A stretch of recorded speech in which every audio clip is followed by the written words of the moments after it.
General Zia الحق شہید ہمیشہ نام نہاد دانشوروں، لبرل اور سیکولرز کے نشانے پر رہے۔ جنرل ضیاء الحق شہید کی رحلت کے بعد کچھ مخصوص سیاسی جماعتوں کے تنخواہ دار نام نہاد مصنفین نے جنرل ضیاء الحق شہید کے خلاف منظم انداز میں اپنے زہر آلود کلموں سے اخبارات اور کتابوں میں قوم کو گمراہ کرنے کے لیے مضمون لکھے۔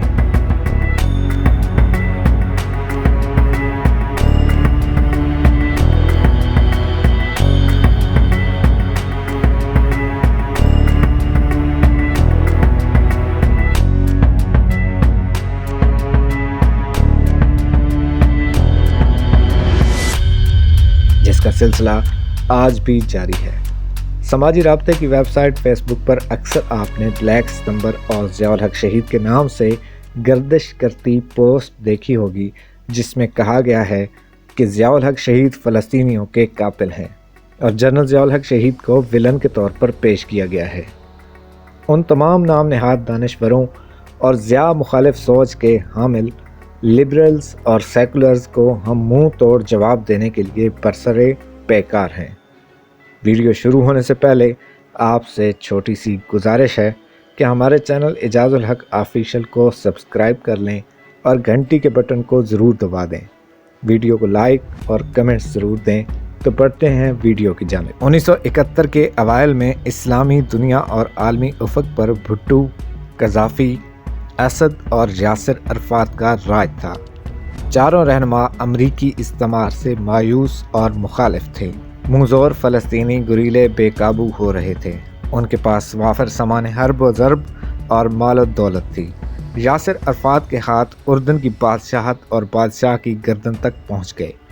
دارالحکومت عمان کھنڈرات میں بدلنے لگا۔ سب لوگ عملاً اپنے گھروں میں محصور ہو گئے۔ سڑکوں اور چوراہوں پر حکومت کا نہیں، گریلوں کا راج تھا۔ پاکستانی افسروں کے خاندان کو اردن کی حکومت نے لندن شفٹ کر دیا۔ جنرل نوازش ضیاء الحق کے گھر منتقل ہو گئے۔ اس گھر پر کئی بار حملے ہوئے۔ بحر کے در و دیوار گولیوں سے چھلنی ہو چکے تھے۔ جنرل نوازش اور بریگیڈیئر ضیاء الحق نے گھر کے تہہ خانے میں پناہ لی۔ نہ کوئی باورچی، نہ کوئی ملازم۔ ضیاء الحق خود کھانا بناتے تھے۔ اسی اثنا میں اردن کے بادشاہ حسین بن طلال اور ولی عہد شہزادہ حسن بن طلال، جو براہ راست بریگیڈیئر ضیاء الحق کی پیشہ ورانہ اور حربی صلاحیتوں سے واقف تھے، انہوں نے ہیلی کاپٹر بھیج کر گھر سے ضیاء الحق کو شاہی محل بلوایا۔ ضیاء الحق جنرل نوازش کو بتا کر روانہ ہو گئے۔ بادشاہ اور ولی عہد نے تمام صورتحال کا جائزہ لینے کے بعد ضیاء الحق سے کہا کہ شام نے سرحد پر حملہ کر دیا ہے اور اندرون ملک فلسطینی گریلوں نے سرکاری عمارتوں، شاہراہوں اور چوراہوں پر قبضہ کر لیا ہے۔ حالات حکومت کے قابو سے باہر ہو گئے ہیں۔ محسوس ہو رہا ہے کہ شامی افواج ایک بھرپور حملے کے بعد دارالحکومت عمان کی طرف پیش قدمی کر رہی ہوں گی، جس پر قبضے کے بعد وہ عنان حکومت فلسطینیوں کے حوالے کر دیں گے۔ عالمی دباؤ کے باوجود یہ جنگ ختم ہوتی نظر نہیں آتی۔ ہم نے فیصلہ کیا ہے کہ شاہی خاندان عارضی طور پر کہیں دوسرے ملک منتقل ہو جائے۔ آپ اپنی رائے دیں۔ ضیاء الحق نے کہا، یہ اردنی قوم کے ساتھ زیادتی ہوگی۔ آپ کا جینا مرنا قوم کے ساتھ ہے۔ مورخ اس پر کیا لکھے گا؟ بادشاہ نے بااصرار خواہش ظاہر کی کہ آپ اسی وقت سرحد پر موجود اردنی فوج کی کمان سنبھال لیں۔ وقت بہت کم تھا اور فیصلہ انتہائی مشکل۔ بادشاہ نے اصرار کیا کہ آپ یہاں سے سیدھا جنگی محاذ پر جائیں۔ اس بات کے لیے جنرل نوازش اور GHQ راولپنڈی سے اجازت لینا لازمی تھا۔ بادشاہ نے کہا، آپ فکر نہ کریں، ان دونوں باتوں کی ذمہ داری میں خود لیتا ہوں، آپ بے فکر ہو جائیں۔ بریگیڈیئر ضیاء الحق اسی ہیلی کاپٹر سے محاذ جنگ پر پہنچ گئے۔ شام نے ٹینکوں کی مدد سے ایک بھرپور حملہ کیا۔ بریگیڈیئر ضیاء الحق کا تعلق خود آرمرڈ کور سے تھا۔ ٹینکوں کی ایک زبردست اور خونریز جنگ ہوئی اور شامی فوج پسپا ہونے پر مجبور ہو گئی۔ شامی فوج کی پسپائی پر بین الاقوامی دباؤ بڑھ گیا اور اردنی فوج ملک کا نظام بحال کرنے کے قابل اور کامیاب ہو گئی۔ اردنی افواج نے عمان اور دیگر شہروں میں امن بحال کر دیا۔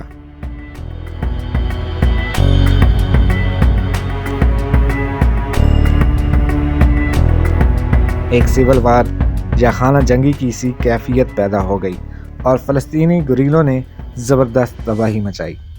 گلی کوچوں میں جم کر منضبط جنگیں لڑی گئیں جس میں فلسطینی گوریلوں کا زبردست جانی نقصان ہوا۔ اس ساری کارروائی میں اردن کی اپنی سپاہ اور اردنی عوام حصہ لے رہی تھی۔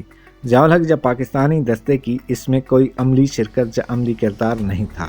انہوں نے اردن کی سرحد کے اندر رہ کر شامی افواج کی پیش قدمی روکی۔ پاکستان میں فلسطین کے مسئلے پر عوام میں گہری ہمدردی اور خیر سگالی پائی جاتی ہے۔ یاسر عرفات کی شہ پر بھٹو نے حکومت وقت کی دشمنی میں خاصا ہنگامہ کیا کہ پاکستانی فوج نے فلسطینیوں کا قتل عام کیا ہے، حالانکہ پاکستانی سپاہ کسی طور پر اس میں ملوث نہیں تھی۔ جنرل نوازش نے محسوس کیا کہ اردنی حکومت نے انہیں اعتماد میں نہیں لیا اور اس طرح ان کی سبکی ہے۔ انہوں نے GHQ کو سفارش کی کہ بریگیڈیئر ضیاء الحق کے خلاف کارروائی ہونی چاہیے۔